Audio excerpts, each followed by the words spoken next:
God. I cannot believe we fit this tree in here. It is, I mean, thank God for the meat roof. That's all I'll say. Because big time. A 30-footer I mean, in the recreational, crazy. Yeah, I am very impressed that we fit the whole thing in here. Stories. I'm even more impressed that we were successfully able to get out of 30 Rock without them noticing us taking their tree. Well, that's a good one, Mike. Because it's true. Yeah. Oh, I mean, God. it's not true. It's not true. It just happened that we were down there at Rockefeller Center, and somebody, I didn't see who, drove away in a 1996 Winnebago with the entire tree poking out of it. And then, of course, we had to go over the bridge. And then, for some reason, that Winnebago was advertising a certain podcast you guys may or may not know. Yeah, you may have seen pod.link/ You may have not seen the giant QR code plastered on the windows. Yeah. Yeah. But that wasn't us. Nope. But the reason we have a similar tree to that one is because it is officially the holiday season. Whoop-de-doo. This is the... Dickory Dock. And this is Everybody Loves Raymond, for one. That was quick. That's the earliest we've ever introduced the show. Wow. Look goodness. at us dropping the names. You know what show you're watching now. You're welcome.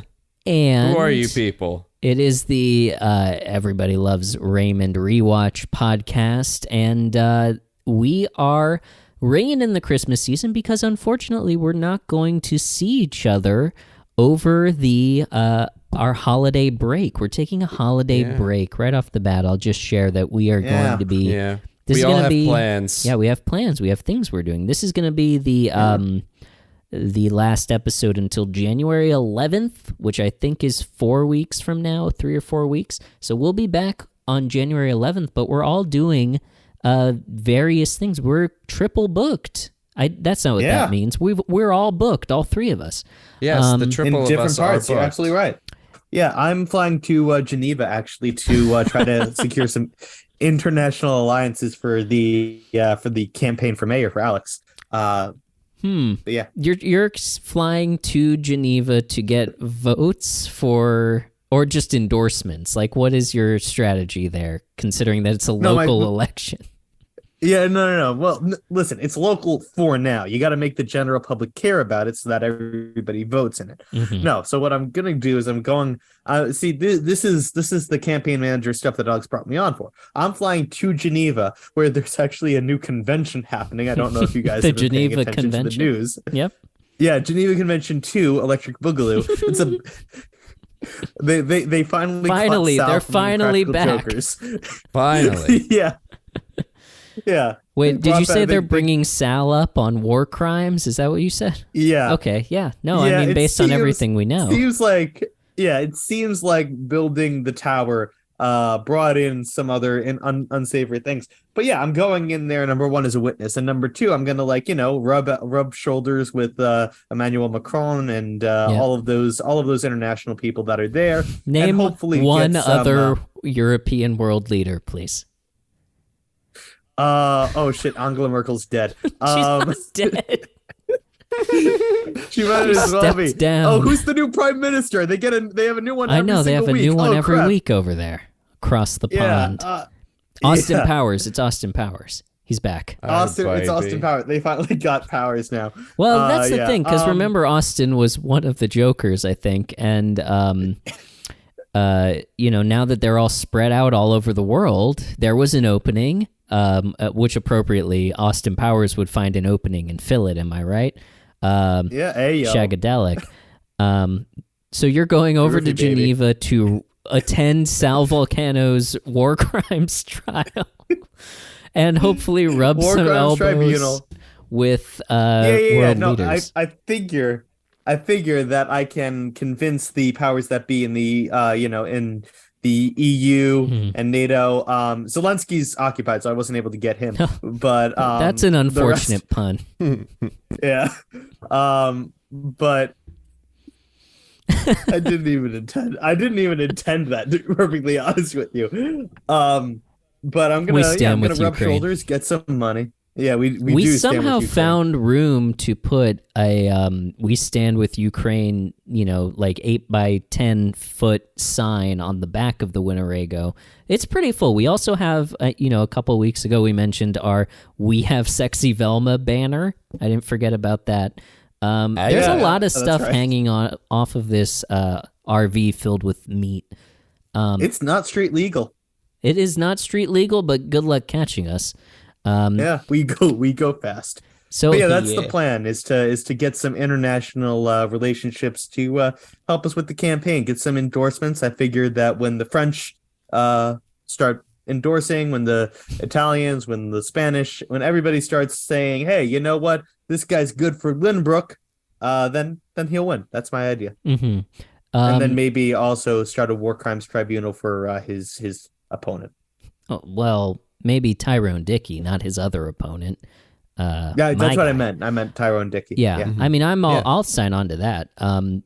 But you mentioned, and this was sort of the Evite we sent to each other, that we're going to be bringing gifts to share with the co-hosts that tie into our different vacations. So, Mike, I know that you have something that you brought that supposedly ties into this that you're going to share with us. Yeah. Yeah, I do actually. I got so like I said, I'm going to Geneva, so I got everybody here Swiss Army knives. Here you go. That is a Wow. lot. You got these. So what? There's like 48 here. We're supposed to each take 24. How did you get so many of these? This is, Well, don't worry about it. First of all, second of all, fell off a truck. I actually just need you guys to just take one of each. Actually, all right, fine. I'll tell you. I've been trying to keep it from you guys, but I got a Costco membership, and they were selling these things in bulk, so I just picked up a bunch. But the thing is, I can only give you guys one each because the rest of these I have to use as tokens of goodwill at the convention. I have Like, I'm bad gonna hand news these- for you. You are not allowed to bring these on an airplane. You don't know that. You're pretty Well, famously not if you allowed go to through bring- baggage check. Oh, that's With the true. Swiss Army knife, you can get on the plane in a different way. So Cutting Mike out will a figure it hole out. underneath it and climbing Yeah. through the hole. Yeah, Oh, Mike's got yeah, it. with those little scissors that they have on the Swiss Army knife, they can cut through steel. It's great. Okay. I mean, well, if that's the case, I will take one. I do need it. Yeah. Alex, are you There you going go. with him to Geneva, or are you doing something else? No. You couldn't pay me to go with Mike on vacation. Not again. Not after Iowa. Oh, No, I'm sorry, Utah. oh boy. Iowa was a fun trip. Yeah, I was gonna say. Yeah, no, Iowa was knock me good. about you. It was Utah that was the issue. Oh, did you go to the Iowa State Fair where all the politicians go because it has the early caucus? Everyone goes to the Iowa State Fair. They eat pie. They shake hands with poor people. That's 100% right. Yeah, but no one wants to hear about that. Oh yeah, true. Yeah, we don't and we got a great picture of Alex deep throating a corn dog. It's great. deep throating. But where are you going, Alex? Well, in the interest of kind of helping Lynbrook kind of step into a new age of truth and justice, I heard that we're having. I know Lynbrook doesn't have a mall, but we now are having a mall Santa. Oh yeah. And I don't know about you guys. I personally think the whole mall Santa thing is bullshit. Like I think those are just like hired goons. So basically, I'm gonna be staking out in the Christmas tree behind the mall Santa, and just with some binoculars, spending like a consecutive just week and a half, just watching down on him, waiting to see if he if he slips up. It slips up in what So way? you're gonna be watching Santa? Well, no, the mall Santa, quote unquote, because I need to. Okay, gotcha. 'Cause I need to prove to the town of Lynbrook that he's not who he says he is, and I take Oh, I fraud see. very seriously. You're trying to catch him in the act of pretending to be Santa. Yeah, so I'm gonna have a fun Christmas tree stakeout. Christmas tree stakeout. I love it. Yeah. You're gonna sort of be up there like the poster for that Steve Martin, Owen Wilson, Jack Black movie, The Big Year, where they're all looking for birds with binoculars pointing in different directions. You ever seen that poster? Yeah. No. I know exactly what you're talking about. Well, actually. you feel like you have now, Alex. Are you expecting that you're going to see him like walk off to the side behind Santa's village and like pull his beard down to scratch it or something? Or Well, maybe that. I was also imagining like he'd like pull out a walkie-talkie between kids and be like, seek like like whisper into it like the mission is going according to plan. that's something Santa could do. Yeah, so I don't know what I'm looking for, but I know I'll find it when I see it, and it's up to me to protect these kids, and prove that Santa's not actually here. Well, Because here's the thing, right? Like, why would he be in Limburg? Like, I understand Limburg's a great place to live, but there are so many places. Why would he spend like a month here? I'm gonna is say, true. just as At your his campaign busiest time in the manager- year. just gonna say, as your campaign manager, implying that an international, hero would not want to spend time in Limburg is not great for your campaign. Just wanna. we can cut Make that that out note. if I have time before I leave, unless Yeah, you that's want to fine. stand by it. I mean, It's it's a strong stance, and voters love a strong stance, is what I'm learning. Yeah, edit that out. Anyway. No, I mean, if you have time. Yeah. So, so I'll be doing that. I bought a big, like the scene from Charlie and the Chocolate Factory where the girl becomes a big blueberry. Oh, yeah. I bought a blueberry suit so that I would be disguised as a Christmas ornament on the tree. Well, what are the dimensions of that? Because the tree that they have down in the town square, Times Square, Little Times Square, they call it. It's one LED billboard facing a plaza and some steps. Little Times Square, they have the tree down there. It's much smaller, I would say, than even our tree that we have in the Winnebago. Well, look, guys, it's going to be totally tall enough. It's a 10-foot tall tree. I'm only 6 feet tall. Oh. So there's going to be plenty of room for me to get in there and true. disguise myself. That's Wouldn't a good the- point. No one's going to That's 4 even whole notice. Wouldn't the diameter of the blueberry suit then be Nah. 6 feet? It's Nope. pretty. Maybe Nope, it's going to work. if I could offer you a suggestion, maybe if Spirit Halloween is taking returns, and Limbrook has the longest, we have a year-round Spirit Halloween in Limbrook. We're the only place in the world. If Very they're proud. taking returns, I would swap the blueberry out for the star. Not only is it more, you could go further up on the tree, it's sort of more of a human position, right? It's a real Vitruvian Man Da Vinci position. That could be cool. The only issue is then I'd have to hang on to the top of the tree with my 2 butt cheeks. But I think I could make it work. Or your, other hand. No. Mike, come on, how am I going to make the star if I don't have both my hands? That's true. And he needs to, spread his legs out as well for the lower half of the star. You Jeez, have what do you been think? taking those Pilates classes, so, I mean, you have the yeah. tone. No, this star's going to have some thick thighs. Adam, tell us about what you... Oh, wait, no, my gifts. Oh, yeah, your gifts relate. Speaking of your thick thighs. We've been waiting. Yeah. Actually, can I offer another suggestion? Oh, okay. In the middle of the night, Nah. go into Little Times Square, take the tree out, get a couple of your big boys, from the Swole campaign, some of your big brawny boys, have them dress up in like green suits, and they can hold you up as sort of a man tree. Oh, that could be cool and definitely still work as a disguise. Yeah, I well, would buy it. Yeah. Regardless, I would do it. Yeah. Anyway, I had to make some room for me going on the tree, so I ended up having to take some of the ornaments off the tree that were already there. So I decided to give those to you guys as Christmas gifts. Oh, wow. Oh. So for Mike, here is an ornament copy of, how like sometimes like they make ornaments in the shapes of like everyday objects, but it's Yes. just an ornament. Here's a decorative ornament of the book Erectile Dysfunction in You, famously written by Limbrookian author James. James. Yes. Jim. Yeah. You got Jim's book? Well, yeah, you know what they say. Like, he was a big man with a little problem. Are you? That is the catchphrase. That is the slogan that's written on here. I thought only his closest friends called him Jim. Mike, are you? You're good friends with him. Jim. I'm close friends with Jim. Where'd you meet? Oh, nice. We met at the Small Dicks convention. Oh, no way. You went there? Yeah. Yeah, he was a guest speaker. It was great. Wow. Holy crap. I love in the summertime when all of the, different state small dick parties get together to nominate their, candidate for the presidential election of, at the Small Dicks convention.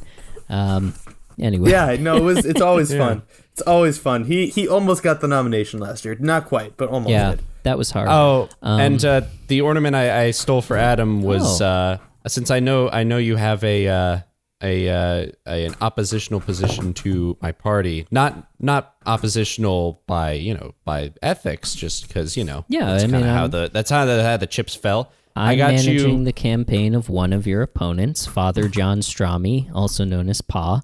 Mm-hmm. Pa Strami. So I got you the novelty pastrami ornament that says Father Strami for mayor. Wait, and and that's for you now. Hold on. Alex, you bought a rival's campaign merch? Well, he didn't buy it. No, of course not. I stole it off the tree. He took it off the. So now it's not. Now it's safe with Adam instead of out in public. I had these made and I put them on the tree. And you're welcome. I Don't went worry, on to Custom Ink. Plug for Custom Ink. Adam, that is now a very limited item. All the rest were mysteriously destroyed in a fire. I paid this. I went on to Custom Ink. I ordered 500 of these. Very expensive. Big fire. It was a very big fire. And they're wooden, so they're very expensive. Wooden ornaments. Well, that's why it was such uncommon. a nice fire. It was. Is that what that was? I thought it was an early Guy Fawkes Day celebration. No, that was just that was just would have been a foreshadowing event. Isn't Guy Fawkes remember the 5th of December? I thought it was November. Actually, I don't know. I always forget. There's some remember. Bonfire thing at British Christmas. I don't know. If you're British, let us know. Adam, where also are you get out going? of Ireland. I don't want Alex, thank you for giving me this back. I don't know what I'm gonna. I guess I'll find another tree to put it on. And I'll find that tree. Adam, where are you going and what'd you get us? Okay, well, as you know, last week, Chip Fest, an unmitigated success according to all the reports that we're allowing to be published. I'm managing Father Strami's campaign, and one of his platforms, Alex is famously pro-Raymond.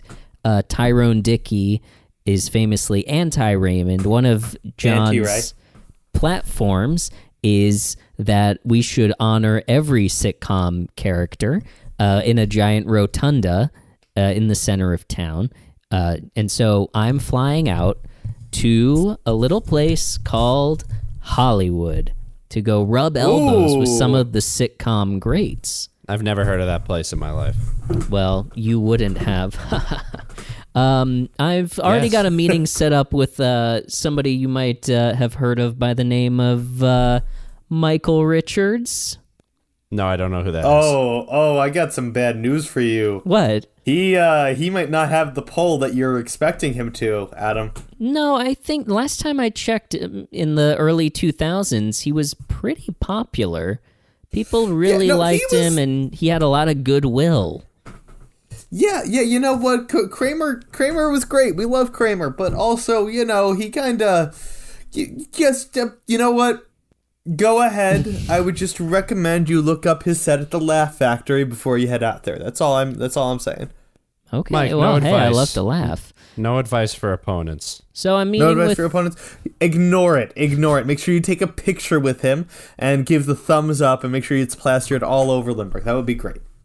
Okay, I mean, that was my plan, so I guess I'll stick to that. I've got a meeting with Kramer. I've got a meeting with Matthew Perry. The platypus?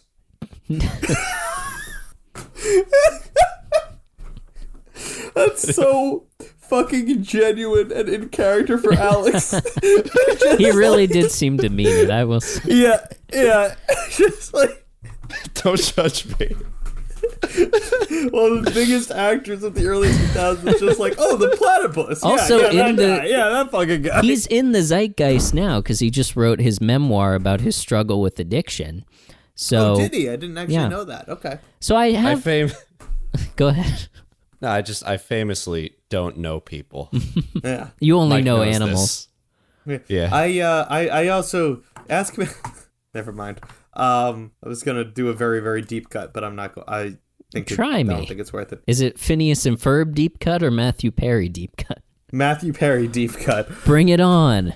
Yeah, I think that he'll be useful because he's also going for your political campaign, and he was the one that on The West Wing brought down the vice president at the end of season 4. So I he could remember help you out. that. You're right. Yeah. Spoilers for a show that I don't care about. Yeah, well, it's been around for close to 20 years now, so I'm okay. And if you didn't care about it up until this point in your life, it's probably not something you're ever going to care about. I mean, unless you find yourself drawn to it. So I don't have a firm meeting with Matthew Perry, the star of Go On and Mr. Sunshine, and of course the movie Serving Sarah, the whole 9 yards, the whole 10 yards. And maybe I think he did something else, some other show that maybe didn't last very long. But I don't have a firm meeting with him. Yeah. I think he got one episode of Joey when he was just starting out. I don't have a firm meeting with him, but so OJ was at Chip Fest, and this was not publicized for whatever reason, I'm not sure. OJ was pretty heavily involved in the People versus OJ American Crime Story limited series, so he's good friends with Schwimmer. Oh, okay. So are you just doing a Friends reunion out there in Hollywood? No, we went right past Schwimmer. We sort of used him in a very manipulative way, OJ and I, and we just went straight to Perry. We said, oh, yeah, totally. When I'm out there, we'll have a meeting, and, we can talk about your endorsement. By the way, can you give me Matthew Perry's phone number? And he said, absolutely. And guess what? Schwimmer, not getting the call. Sorry, Schwimmer. Ross sucks. Yeah, I mean, the thing you is... You could say that we're on a break from you being famous. Yeah, we got there. All this Friends talk is making me get hives on our Everybody Loves Raymond podcast. Well, you know what? That's a good point. So I'm not meeting with the star of Feed the Beast on AMC, David Schwimmer. Meeting with Michael Richards, Matthew Perry. What, you didn't watch that? No. Can't say I did. He played I think he was two brothers, not he was two brothers. He was one of two brothers who were starting a restaurant. This was pre The Bear, I might add, before restaurants were in a big way. And finally, this is the goal here. This is the sort of, if we're lucky, we might be able to score a meeting with Jerry. No. The platypus? Go fuck yourself, Alex. Good joke, but fuck yourself. No, he's not talking about the platypus. He's talking about Barry B. Benson himself, Jerry Seinfeld. Holy crap, I saw him at a Mets game once. Me too. Where were you sitting? Next to you. Oh, right.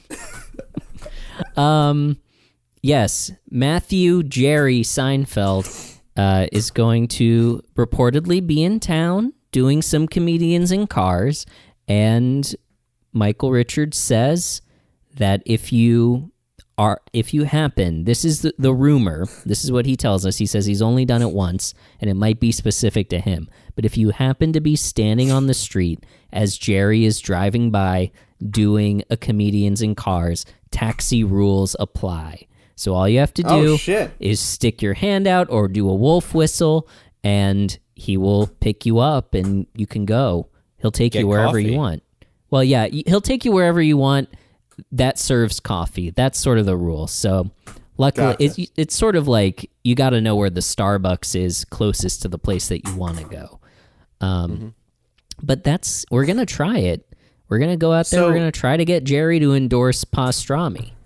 So what'd you get us? Oh, yeah, I was going to say. Yeah, like I'm going to Geneva. Alex is going wherever the fuck he's going.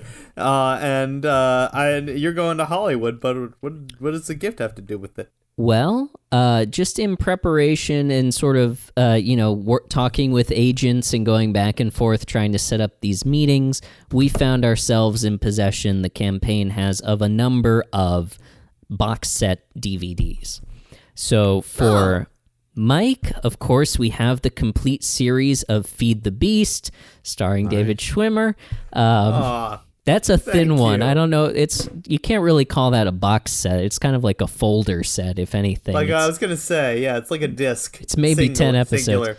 Singular. And then for Alex, of course, we have the complete series of Phineas and Ferb, starring Matthew Perry. Holy crap! Yeah, who's that? The platypus. Oh shit! No way! I love that guy. So, and honestly, by the time I get back, I might have more box sets to pass off on you. Like, these agents love to send box sets. That's what I'm learning. Because they, nobody has a DVD player anymore. They got to get rid of them somehow. Sets. I have a DVD player. Bring them on. All right. I'll take them all. I hope you want the complete series of Kirsty starring Michael Richards. That was a TV Land original sitcom. 13 episodes. I wouldn't watch it otherwise. So, wow. All right. Well, it looks like we're going to have an eventful Christmas vacation for us. So yeah, tune in on January 11th, and we'll give you updates on how all of those things happened.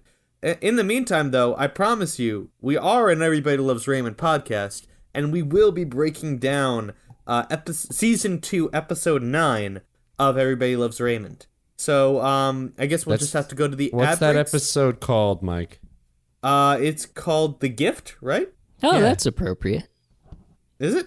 Yeah, because we just gave each other gifts. Oh, look at that. Why does this keep happening? I don't know. We don't plan it. No, I mean, we just come in here and we share our lives. And, I mean... It all ties back to it. Who knows? Yeah, who knows? Maybe it's the center of the universe. But yeah, we'll be right back after this.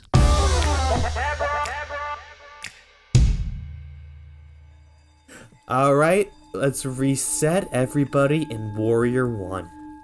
Adam, what's that one? It's the one where you sort of stand facing... You remember your star pose from the Christmas tree? Just turn your head. It's basically the same thing. Holy crap. All right, and now once you've finally taken a few breaths in that, I want if you guys could just reach down and strike a triangle pose. Just like this, rotate that cuff all the way back. I've never heard of triangle, I have to say. It's three-sided. And now I'm three-sided. Where did the rest of my sides go? I've never been three-sided before. From there, lift up your back leg over your head, grab it behind your back, striking a half-bound lotus pose. Half-bound lotus. I think Mike's reading off of like a yoga website or something. I didn't know he knew so much about this. I don't think he knows that he's airplaying to the TV. We can see all of his other tabs. Oh, no. Oh, God. Wait, what's that one? Porn he likes. What's that one way on the end there? Oh, it looks like a link to our website. To postfund.org/donate. What? Excuse me, teacher. Sorry, everyone. Sorry. Just hold that pose. What is on that tab? That postfund.org/donate tab. Oh, thank God! Thank God you were talking about that one. That was. We don't have to talk about any of the other ones. Yeah, thank but you. Do send me the links after. Oh, Yeah, everybody, for by the way, science. switch sides to the other half-bound Lotus. But yeah, postfund.info Org. Shit, sorry. Postfund.org. That leads me to my favorite podcast channel, or my favorite podcast subscription, the Baroness Zonus. You know, of course, Everybody Loves Raymond, the hit Everybody Loves Raymond rewatch podcast. Of course, we all listened to a full episode before we started this class. I live Absolutely. So if the Baroness boys are available for all sorts of other kinds of content. In fact, if you go to this to this link, That was which I maybe forget- your worst one yet. Shut the fuck up, okay? Listen. The Listen here, Baroness I'm trying to stick with are available for all other kinds of content. it. For a good time, go to postfund.org. Listen, I got my eyes on the other tab, okay? Listen. Yeah, Just give us you're money. getting your Several other streams places. crossed there. Yeah. But yeah, you could go onto the website page and donate anything you want for a lifetime subscription. It's up to you. You could donate as little as $1 and have total access to bonus episodes of Everybody Loves Raymond every single month. But what do they do there? What are some examples of the content? They got games of Scruples. They got Judge Deborah's. They have other kinds. What other episodes are we Wow. on? Maybe a immersive sound design reading of some fan fiction? Oh, that's right. Yes, they I gotta listen they to have that. so they at one have some of point. that. They have some immersive reading of fan fiction, of Everybody Loves Raymond fan fiction. And they're always taking requests, so if you want them to do anything else, just Okay. make sure you send them a message. Within reason, I'm sure. Yeah, that's gonna be the best dollar that guy's ever spent. Let's just And say look there are at- some Looking at informal. you, Jimmy. Jimmy, make sure you stay in that pose. Hold that Jimmy pose. Breathe took through out it. $1 and he's waving it while he's in Half Lotus. And he's making suggestive let's just say that there are some informal tiers for determining what the Barone boys will and will not do for content. So yeah, go give us money. That being said, I listen to it every day. It relaxes me. It helps me get into the yoga mindset. So I recommend you and everybody that's in this classroom and listening at home might sign up. Okay. Anyway, everybody, if we could left foot green, that's the next post. What the fuck? Welcome back to Everybody Loves Raymond. It's time to go scene by scene through Season 2, Episode 9. It's called The Gift, and we're going to start with our overall impressions of this episode. Alex, why don't we start with you? Nah. Why don't we start with Mike? Okay, let's start with Mike. I mean, sure. I mean, I thought it was a good episode. I think that, like, generally speaking, the quality of these episodes are increasing as we go forward. You know, I really enjoyed this one. You got some good, fun moments. Felt a little, I don't know what the right word is for this, but it felt a little quick. I felt like there were some scenes and some kind of things that could have been explored more, but I don't know if that's a criticism, because it's still got some, like, genuinely good moments, some genuinely funny moments, specifically from Robert's acting. I mean, Brad Garrett always crushes it, but in a special way this episode, and yeah, I thought it was a very, very funny episode. I agree. I definitely agree with the idea that they're getting better as we go along. I am almost certain that with every show like this, there comes a point where the wave crests and the quality, it starts to go on autopilot a little bit, but we're still, like, Friends definitely at a certain point. Yep. But I feel like we're still well in we're getting to know these characters really well, and we can write deeper, maybe more engaging or more exploratory stories about them. And I like that. I thought this was a really strong episode. It reminded me of Frank the Writer, and it reminded me I was of thinking that too. Alex and I were talking before that it reminded us of The Ball.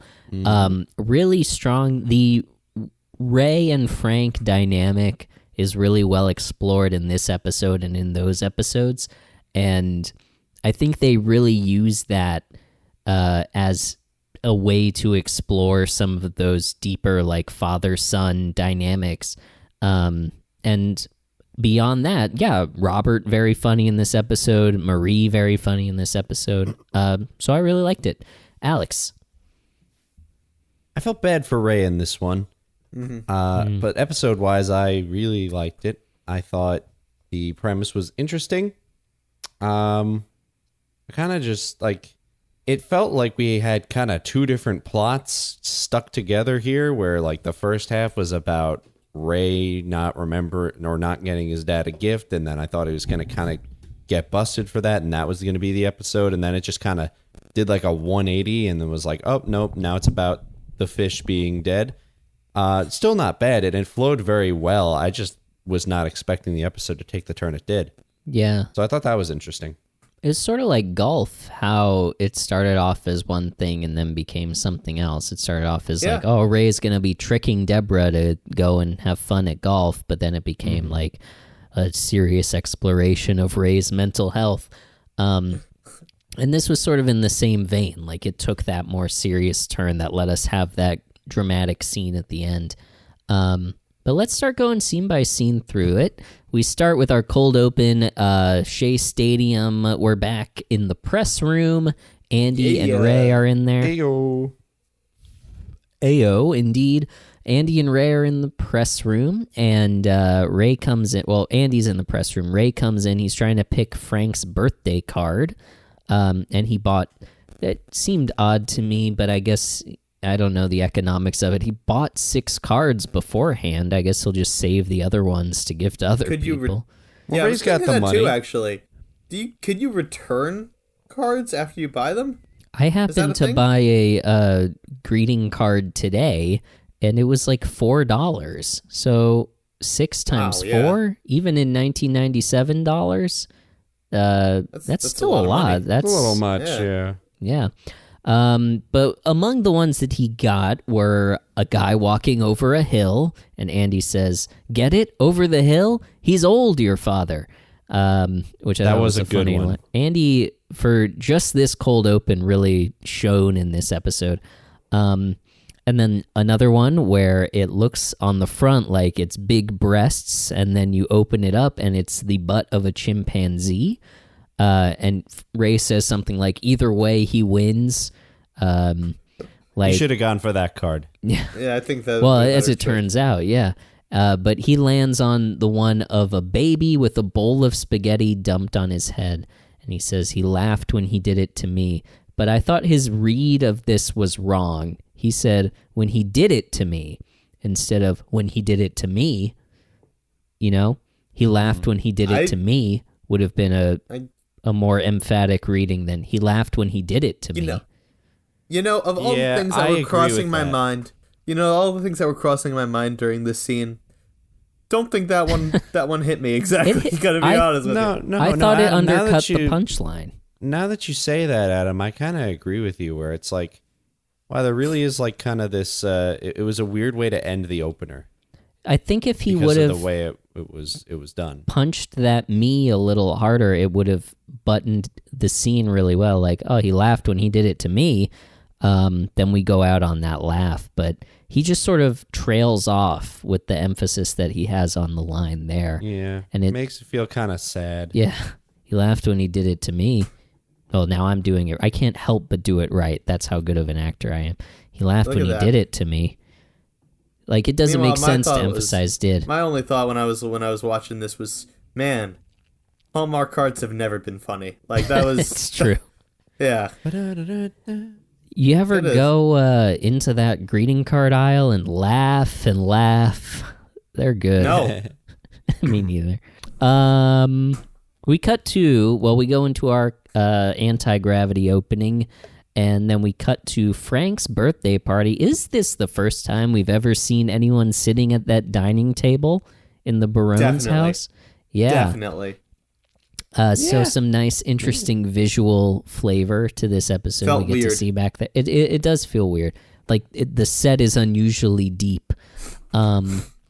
So it's Frank's 65th birthday, as we see from the candles, which turn out to be trick candles, which that is Frank's humor, I feel like, to a T. Yeah, definitely. Like nothing That's is funnier appropriate. than the trick candles. But I feel like Frank would enjoy it more if he did it to someone else. Oh yeah, I could just see Frank pointing and laughing at somebody. But he's about to. Marie offers to let him cut the cake, and then Frank is like, "Hold on, I've got to unbutton my pants." But Marie makes him go and put on his elastic pants before he eats the cake, which is, better than the alternative, I guess.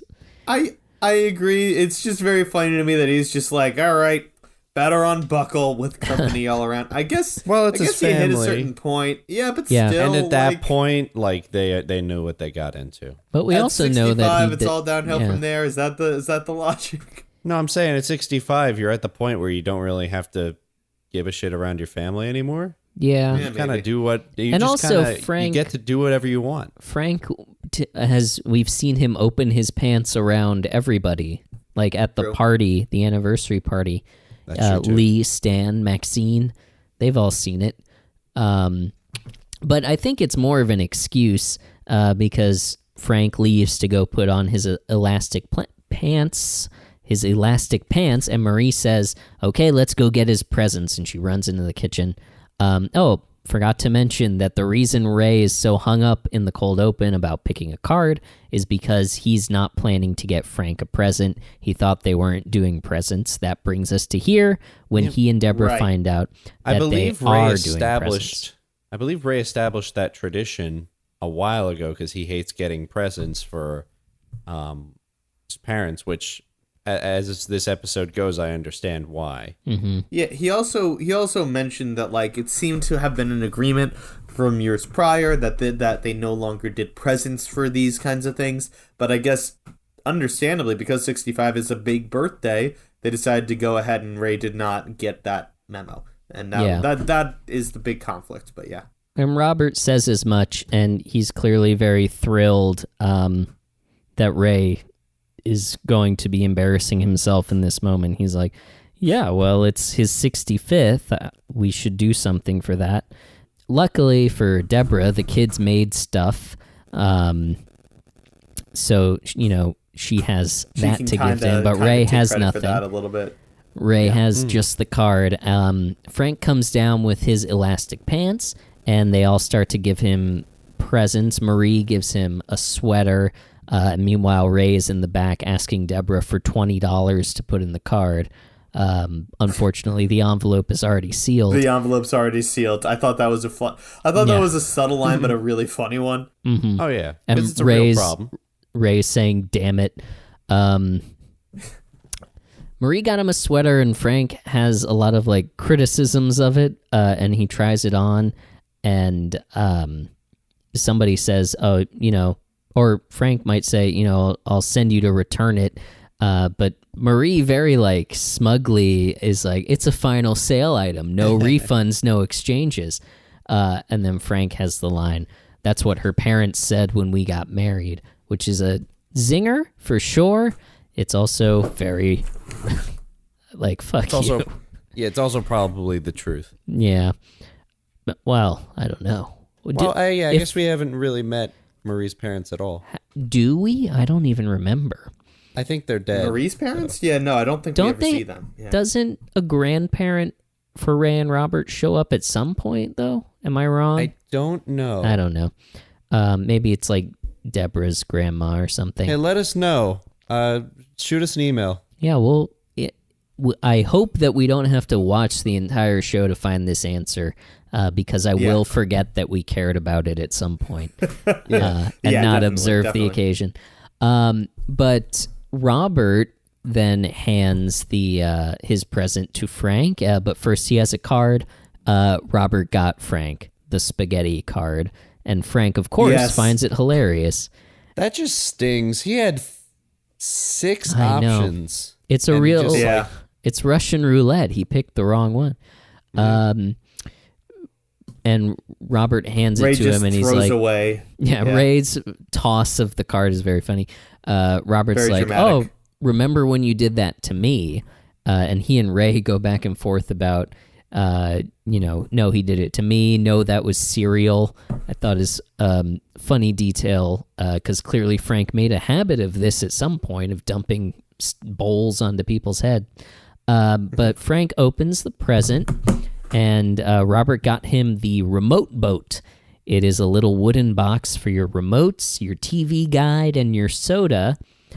Frank, what is quickly becoming his catchphrase, I feel like, or solidified as his catchphrase. Yeah, it's holy a beautiful crap. one at this point. Yeah, that is very nicely delivered. Holy crap. Yeah. And Ray is, down on it. He's like, oh, nice. Yeah, clearly a bunch of craftsmen worked on this wooden box. Inviting Robert basically to say, well, what'd you get him, big shot? And there's like Ray takes a beat, and Frank can clearly tell that Ray didn't get him anything.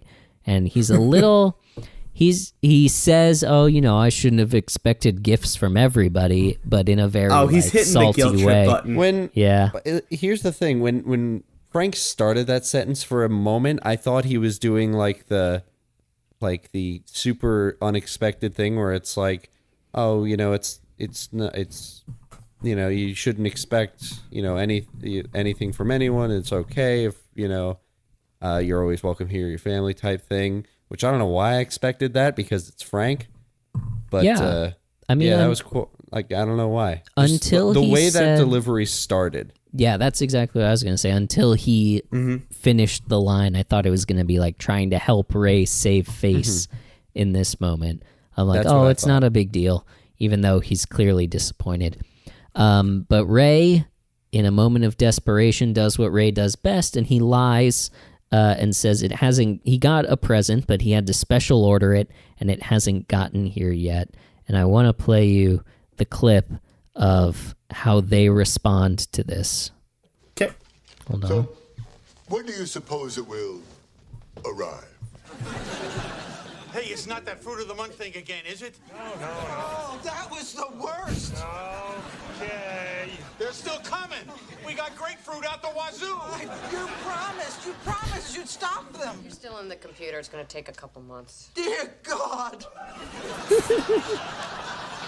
The best bit on the show. Yeah, it's the bit that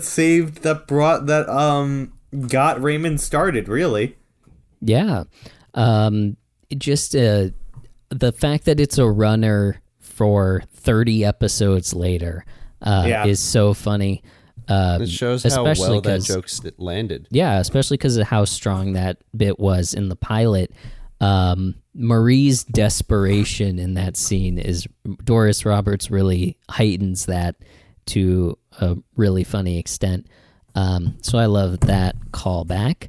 But Ray says, I special ordered it, and I'm so mad that it's you order something for somebody's birthday, you expect it to be there, and he keeps saying, it's bull, what a load of bull, which was a funny little vocal tick there.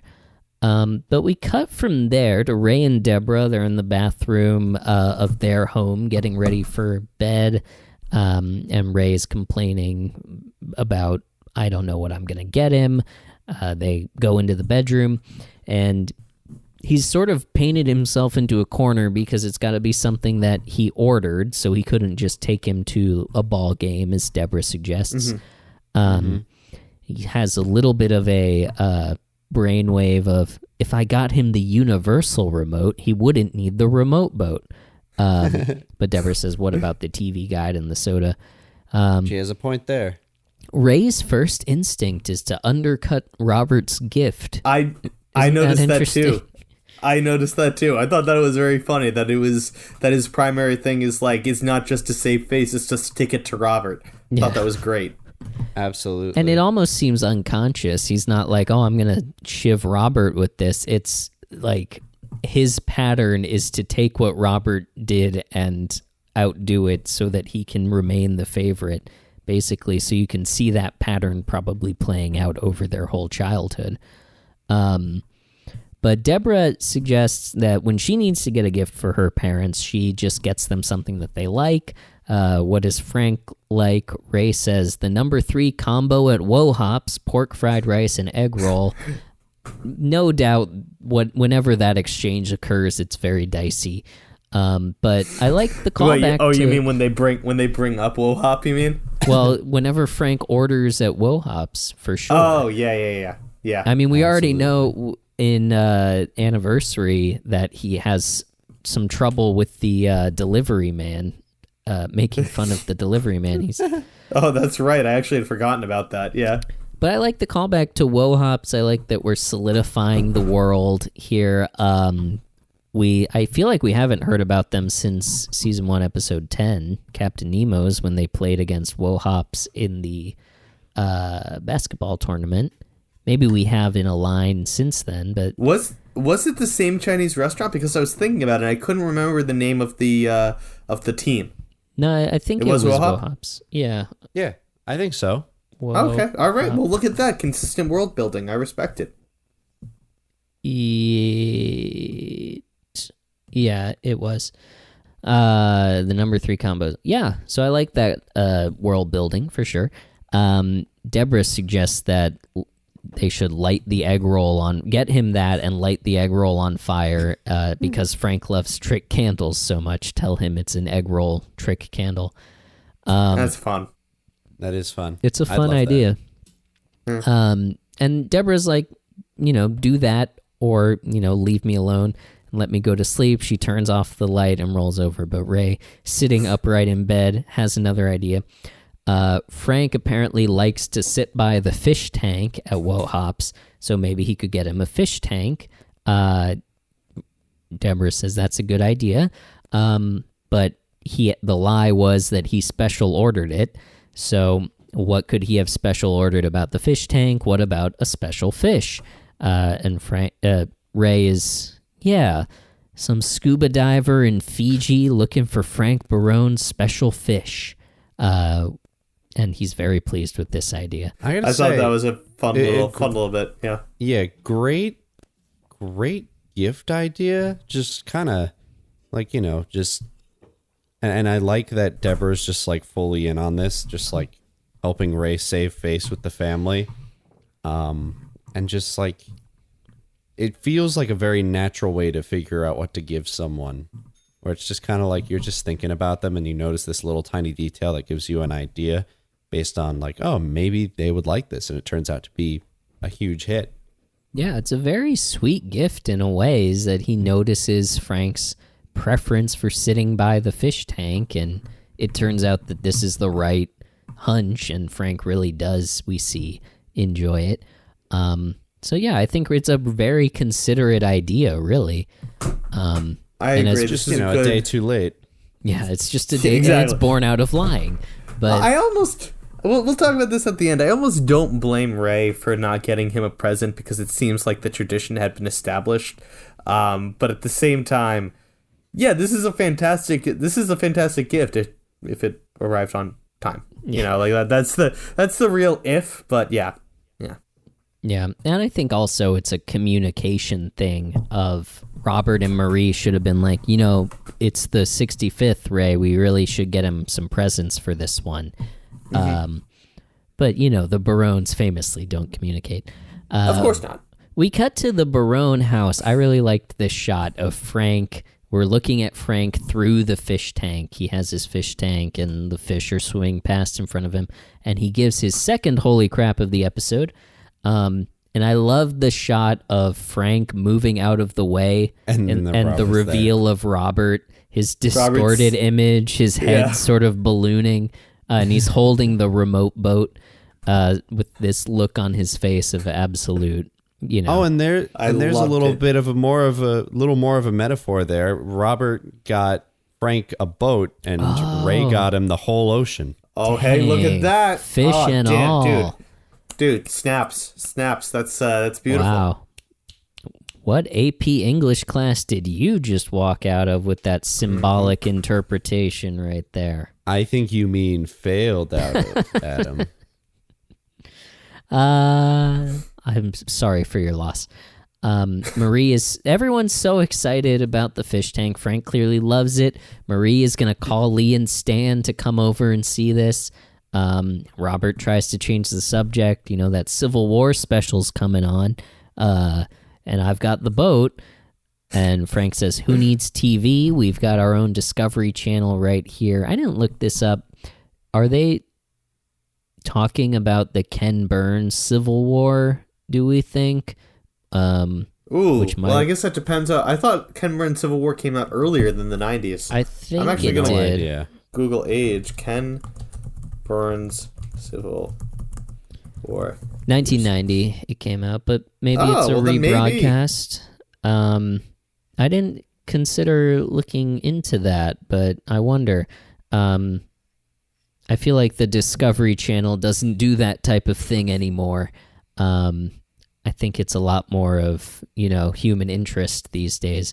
No, it's been replaced when they realized that Pawn Stars is History Channel, but things like that are going to take over. Yeah. Mm-hmm. But I remember, Discovery Kids, turn of the century, being very educational. I do remember that too.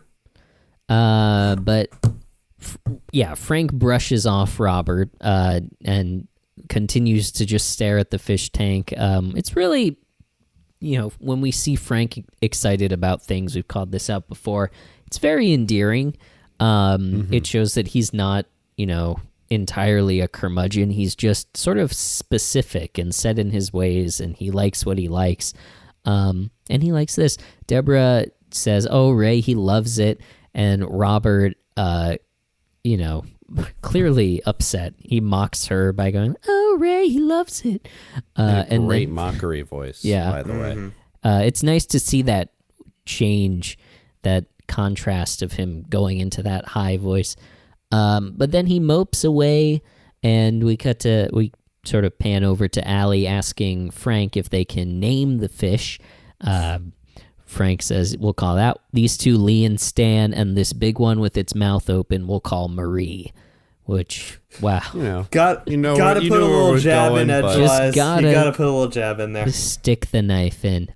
Pretty, predictable, but still kind of funny. Yeah, kind of funny. We cut to Ray coming home, maybe the next day, I don't know. Deborah's in the kitchen. And she says the fish tank was a great idea. They keep having the kids over, and Frank doesn't even come over here anymore. He loves it so much. And Ray, that's probably been a few days. Yeah, probably, to give Deborah the appreciation of that happening regularly. And Ray has sort of clearly been thinking about this, and he's like, yeah, but. And the but is that now every year I've got to get him something bigger and better. Can't get him an aquarium one year and next year isotoners. Shout out to isotoners. OJ's glove, famously, our friend. Yeah. OJ is really our friend now, at least my friend. I don't know how you guys feel about him, but I've been spending a lot of time with him lately. I'm gonna say it. I'm still not a fan of OJ. not quite over it yet. I'm glad you've gotten there. I'm just not with you yet. Well, we golf, and yeah, we golf. We golf. So yeah, isotoners.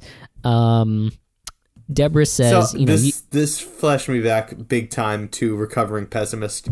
Yeah. And specifically the story that Steve Scroven told us about Ray coming in, talking about meeting all the supermodels and then walking away like, ugh, guess I'll get cancer or something now. This really is just he cannot appreciate a good thing at all. Nope, not at all. Ray is never happy. It doesn't matter. He says he has to spend, the next year worrying about what he's going to get for Frank for his 66th birthday. Deborah says you don't have to worry about it for a year. And Ray says, no, it's that I have a year to worry. Absolutely the most pessimistic outlook possible on, I got my father a gift that he really enjoyed. Yeah, exactly. There was no issue here. We cut to except for the lying. Yes, except for the lying, which honestly does not seem to have bothered Ray very much in this moment. No, and it gets dropped at this point. in their Doesn't big even matter confrontation, he doesn't even cop to it. We cut to the Barone's house. Marie has been watching the kids. The twins are drawing pictures of the fish, apparently. Ray comes in and she tells him that, they love the aquarium so much they even ate dinner in the living room so that they could watch the fish.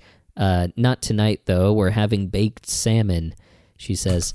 That's a charming joke. Is a little, It's a and great she joke. has a It's a little great like joke. twinkle in her eye, like, oh, this is gonna be a good one. And Ray's sort of like, haha. But then we go over to Allie, and she's looking in the fish tank, and she says, "Where's Stan?" Stan the fish, of course. And Marie comes and looks, and she's sort of, I think she realizes what's happening immediately, and she says, "Oh, he's probably hiding in the treasure chest, dear." And then Frank throws open that little cutout between the living room and the kitchen and says, "He's not in the treasure chest, he's dead. That's what fish do, they die." He is going through it. Oh my God. A fish is dead. Oh my God. And Ray goes over and he's like, "Oh, don't worry, I'll buy you a new fish." And Frank says, "I don't want a new fish. Don't get me any more presents." And that's the end of that scene.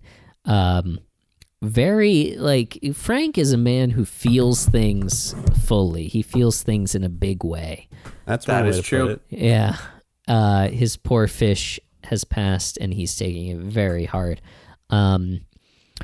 Ray and Deborah, we cut to them. The next scene is them in the bedroom, right? Yes. We don't dwell on that at all. Okay.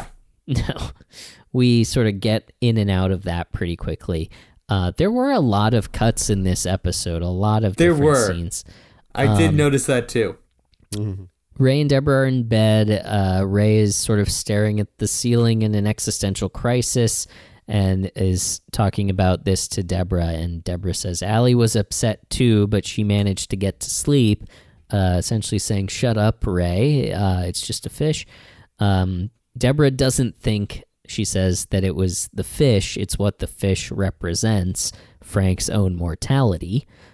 Ray doubts that Frank is that deep. He says Frank thinks that the moral of the story of Adam and Eve is don't eat when you're naked. And the audience crowd loved that one. There was like a 4-minute laugh break for that. And it's a great line, don't get me wrong, but also there are occasions where I'm like, they gave the audience some sort of drug before everything. That was Def Jam, laughter. Losing it, falling out of your seat, laughter. I didn't honestly laugh at that joke. I thought the fruit of the month thing was funnier in this episode. But yeah, the audience, huge laugh break for the moral of Adam and Eve is don't eat when you're naked. Guess we got a lot of Bible readers in the crowd today. They bust in the Bible folk. Yeah, it's a traveling show. This one just happened to be in the Bible Belt. Yeah, it's just And the warm-up comic warned them, listen, you're not gonna love the whole episode. We know that you're very religious people, but there's gonna be a line that you are going to absolutely love. And when that line comes up, don't worry, to jazz you up even further, me and the boys are going to bring out the t-shirt cannons. We're going to start handing out pizza, all the tricks. But Ray, Ray says that. But Deborah says, he's afraid of dying and you gave him the gift of death is the button on that scene. And then she goes and rolls over and turns the light off. So we cut to Ray entering the Barone house, and Marie is dusting or cleaning the fish tank, and she says that Frank moved the TV into the kitchen so as not to be in the same room as the fish. And at that moment, Robert comes in his police uniform, and from the moment he walks in, you can just see the schadenfreude, the smugness and the joy in what Ray has wrought on his face. he sort of saunters in, and I loved Marie's move of going from dusting the fish tank to then spraying and dusting Robert's badge. Yeah, was me such too. a funny I thought that was small great. detail. The beautiful little character dynamic there. Ray goes into the kitchen where Frank is watching TV. He says he wants to talk to him. They have a little bit of taking the remote, putting it back in the boat, turning the TV off, taking it out of the remote boat, just going back and forth with that a couple times is a funny little physical bit. And Ray essentially apologizes for his bad gift. And he says, I think I know why, you're so upset about the gift and about the fish dying. And Frank says, I don't give a flying Walenda about a dead fish. Mike, this is sports. Do you know anything about this? Yeah. This is hold on, give me 4 seconds. I have no idea. I've never heard of a flying Walenda. Well, I can tell you about it, if only so I don't have to open the soundboard. The Flying Walendas is a circus act and group of daredevil stunt performers who perform high wire acts without a safety net. That's not Mike's sports. That's not sports. That's a sport. Circuses aren't sports. Acrobatics. No. That's Acrobats aren't sports. No, they're like dancers. Sure, it's like it's intense, it's awesome, but it's like that's not a sport. It's not a game. They need upper body strength. They it's sort of like gymnastics. It's gymnastics meets jumping over some buses on a motorcycle. Listen, if there was an acrobatic competition, that would be one thing. But no, it's a performance. It's just like the Harlem Globetrotters aren't really sports. They're performers. They're not, They're sport performers. Let's put the Flying Walendas in the same category as the Globetrotters of sport performers. I still disagree, but that's okay. I think you're just trying to cover up the fact that you didn't look this up, even though it's clearly sports and it's, part of the fun in your arena. I'm with Mike on this one, I really Adam, did. and that means that I really support him, because I'm never with Mike. Okay. Alex loves ragging on me as much as he possibly can. So the fact that he's with me, I'm with you. Thank you, buddy. I thought it was just a stand-in for fuck. No, well, it was, but also the Flying Walendas were founded by Carl Walenda, and they made their U.S. debut at none other than Madison Square Garden in 1928. Wow. A lot of people don't know a very young Billy Joel attended that performance, and that's what inspired him to go into show business. Yeah, Billy Joel, people don't know, is almost 100 years old.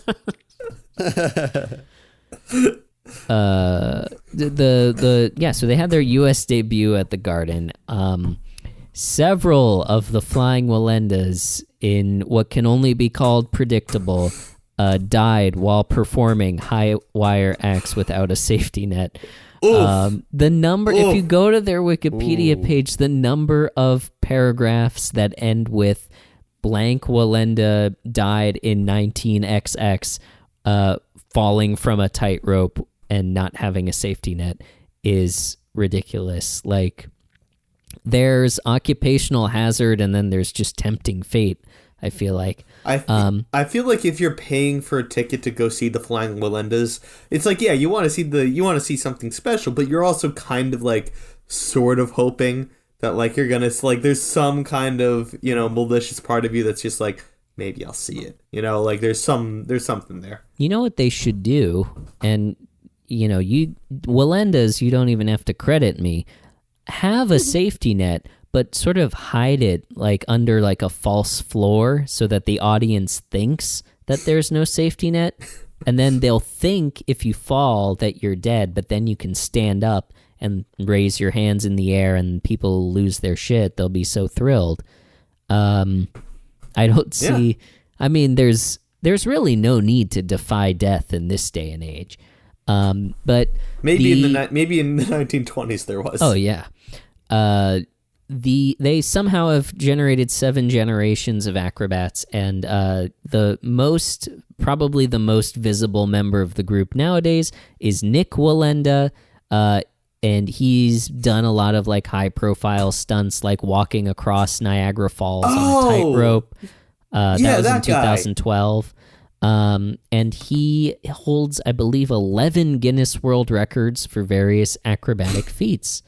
But he, couple of his stunts, he does use a safety harness for, both because, certain ones, the situation called for it, and for televising it for insurance, the network wouldn't allow him to walk across Niagara Falls. It was ABC wouldn't allow him to walk across Niagara Falls and potentially die, which seems like good business sense. So those are the Flying Wallendas. And that's all. I mean, feel free to go and look up more, because they're 7 generations of acrobats. There's bound to be some stunt that'll interest you. But that's a brief overview. Anyway, Ray says that the fish dying may have made Frank think about dying. And Frank sort of thinks this is nonsense, and he's getting progressively more frustrated with this. And he says, the reason that he's upset when that fish died, or he wasn't really bothered by the fish dying. He says he went to Al's aquarium to replace it, but didn't end up doing that. And Ray says, well, you don't want me to replace you when you're dead. And then Frank says that he didn't want to replace it because it cost $40. And who would pay $40 for a fish? And then he finds out that the whole fish tank costs $600.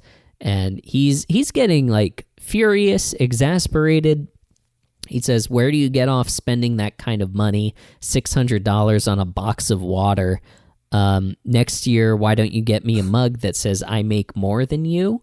It started out very funny, and then it got really real, this argument. It really did. Yeah. He says, it's a good gift for a son to get a father, one of those magnetic coin holders, $1.50 at any car wash.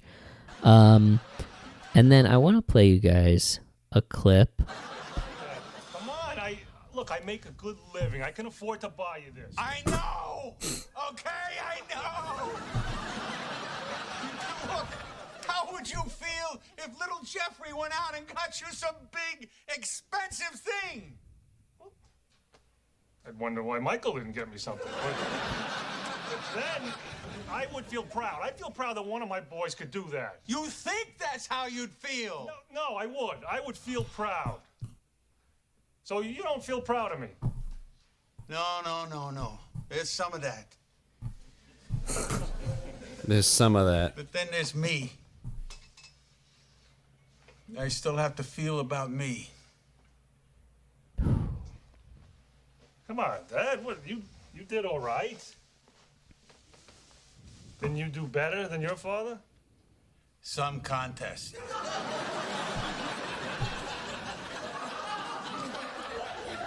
Look, if it makes you feel any better, I wouldn't be where I am without you.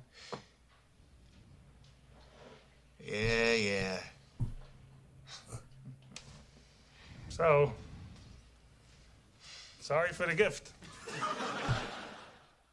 What a real, almost that sitcom thing in an episode like this where the laugh stops after somebody reads a line, like when Frank said, "I still got to feel about me." I was gonna say that's probably my new favorite line in the show. Yeah, that was Frank. Peter Boyle is really good at these kinds of scenes, and this is really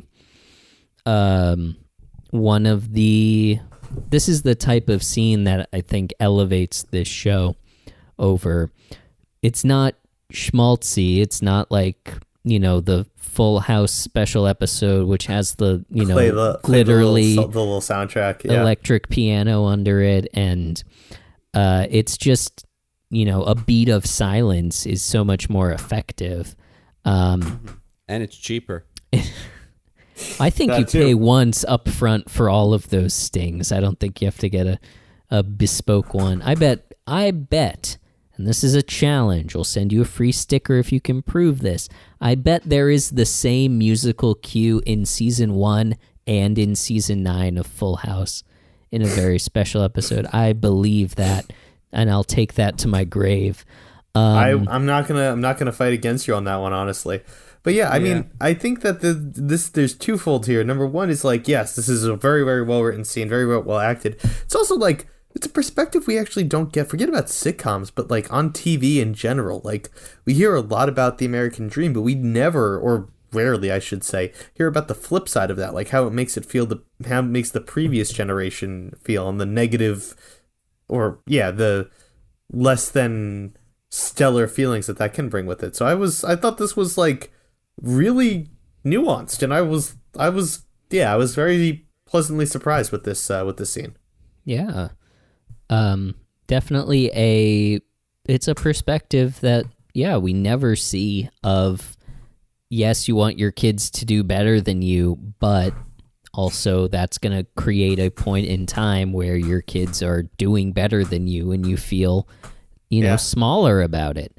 And I think it's a really interesting thing to put into not only a show like this, but an episode like this, which starts with a very it's really a sitcom-y premise of, oh, I forgot a gift for the birthday party.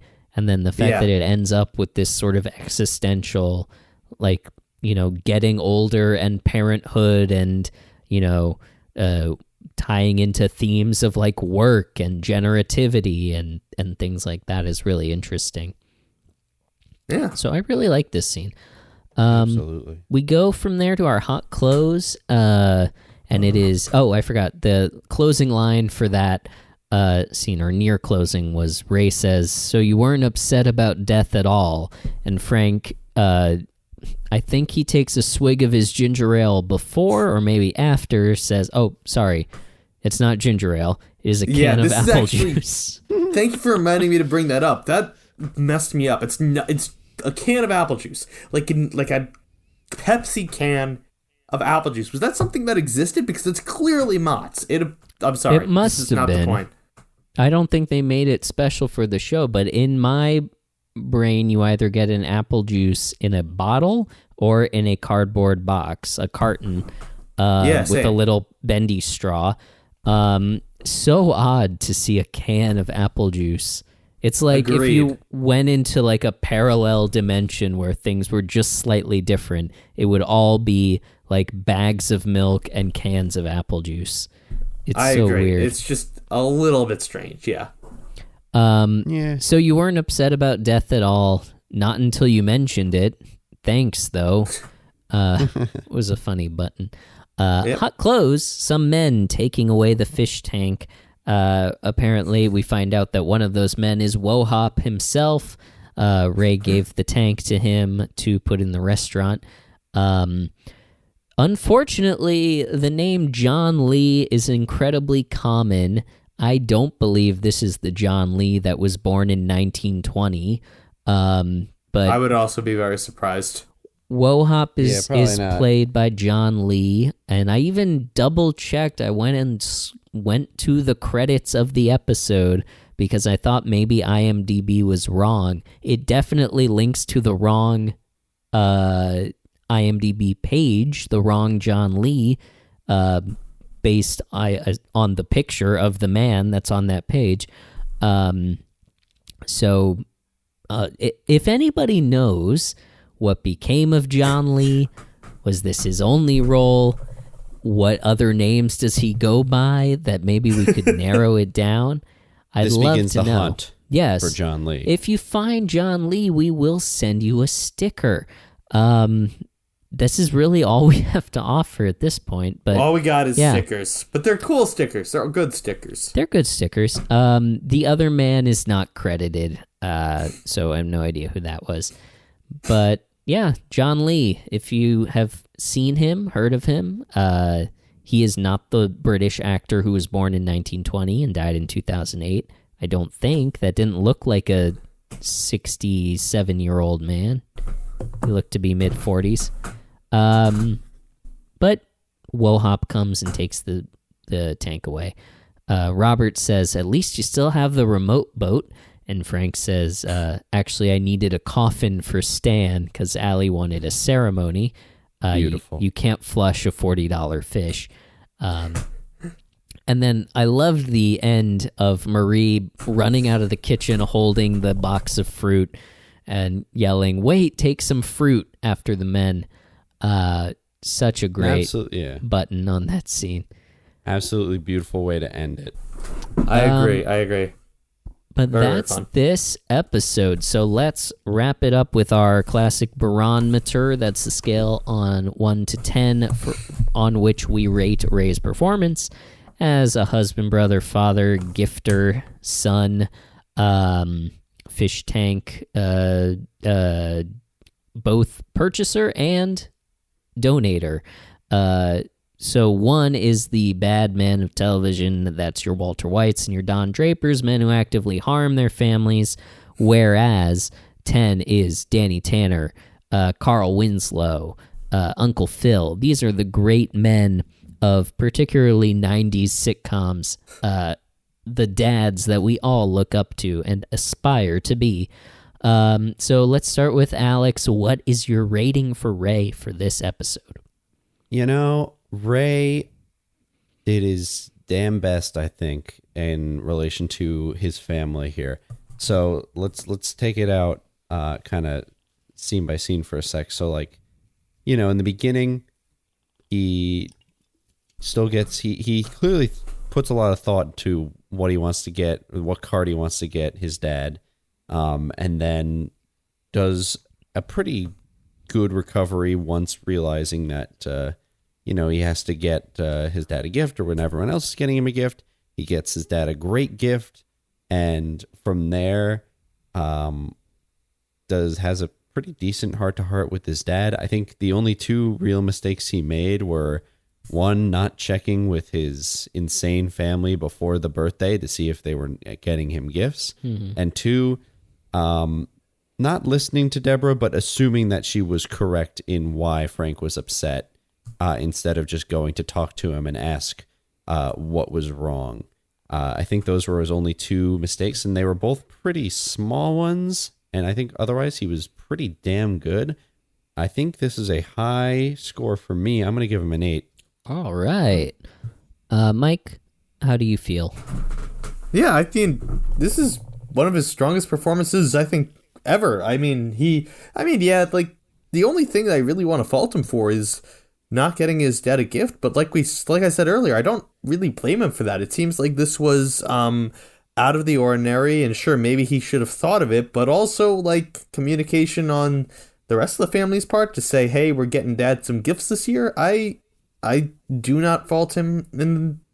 I fault him a little bit, but, like, not, like, to the extent of him being a bad son for sure.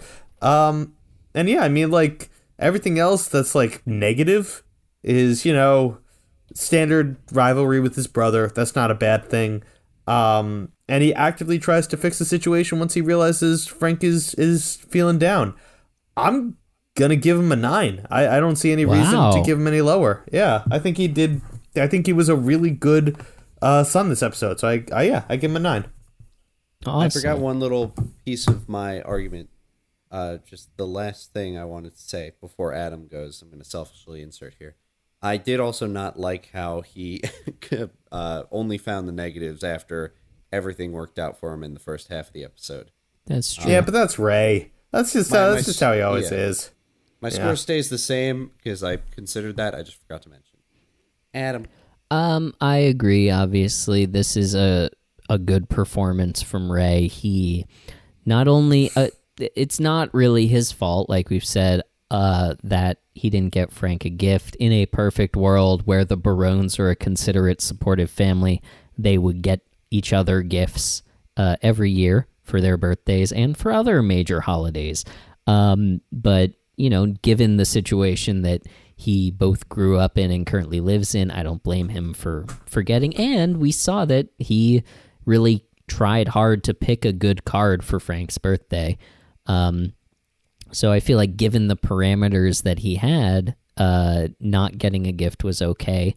Lying about having a gift, might cost him a little bit. I mean, but I also, understand that situation, and it's an easily rectifiable one where he went the next day and got a gift. I think that's a pretty harmless lie. It's sort of, it doesn't hurt because eventually he does get him a gift.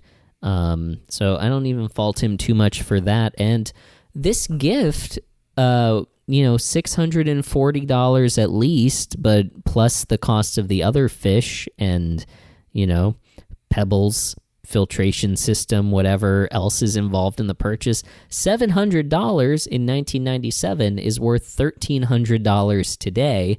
That is a significant amount of money to spend on a gift. No kidding. Unless you're, one of the people in commercials who buys a car for Christmas for somebody. But that's a lot of money. So I really give him a lot of credit for that. I don't know if I fault him for being a pessimist too much. I think that is his nature. I also don't fault him too much for, it's sort of like the active listening thing where Ray gets what he perceives to be the situation and gets kind of like patronizing about it. Like he sort of comes in and tells Frank how he feels rather than having an honest discussion about it. But other than that, I think, and also the fact that he donated the fish tank at the end of the episode is a very altruistic thing to do. Too. I'm gonna come in at an 8. No, let's call it a 9. I'll call it a 9 as well, just because I can't think of other than, unless there's an episode down the line where he takes in an unhoused family over Christmas or something. Like it's hard for me to imagine a significantly better performance than what he did here. This is a really compassionate, considerate, thoughtful Ray, and Deborah is very supportive of him in this episode, and it's just all around great. I love it. Yeah. So the average. Well, with that last rating on the barometer, Ray is averaging out at an 8.7 this episode. Wow. Is that his highest ever? Does that beat Gus? I believe so. Or well, Gus is the worst ever. No, Frank the Writer. Did that beat Frank the Writer? I think by far, Frank the Writer was 8.3. It does beat Frank the Writer. Hey, we got a new best. New best of 8.7. Frank the Writer was 8.3, by the way. Right. And this is 8.7. Way to go, Raymond. So as we said at the start, and I, of course, expect that everyone listened to the first 30 minutes, as you always do, as everybody does. It's their favorite part. Why wouldn't they? We are taking a brief holiday hiatus. Mike is going to Geneva. Alex is going to be living as a tree, and I'm going to Hollywood to rub elbows with Michael Richards. So we will be back on January 11th, which is the second Wednesday of January. And we look forward to going through Season 2, Episode 10 with you then. In the meantime, as we mentioned last week, we've got the store, shop.postfun.org, where you can get a t-shirt or a hat or a sticker. The 48-hour challenge still stands. No better time to do it than your winter break of listening from midnight to 2 midnights from then to every one of our episodes, 48 continuous hours. Yeah, time it out so that the 48th hour is the new year. Oh, that would be awesome. That's a good idea. Ring it. Should we do a New Year's countdown at the end of this episode? Yeah, let's do it. Okay.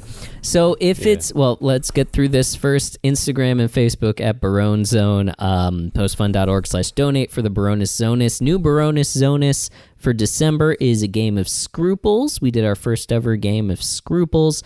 Pay what you want, get lifetime access to monthly bonus episodes in the Baroness Zonus. Now, if it's New Year's Eve, and I assume that it is, because who wouldn't want to spend their New Year's Eve with us, pause it, wait until, all right, we got to time this, wait until 20 seconds before midnight and replay it, start playing it now.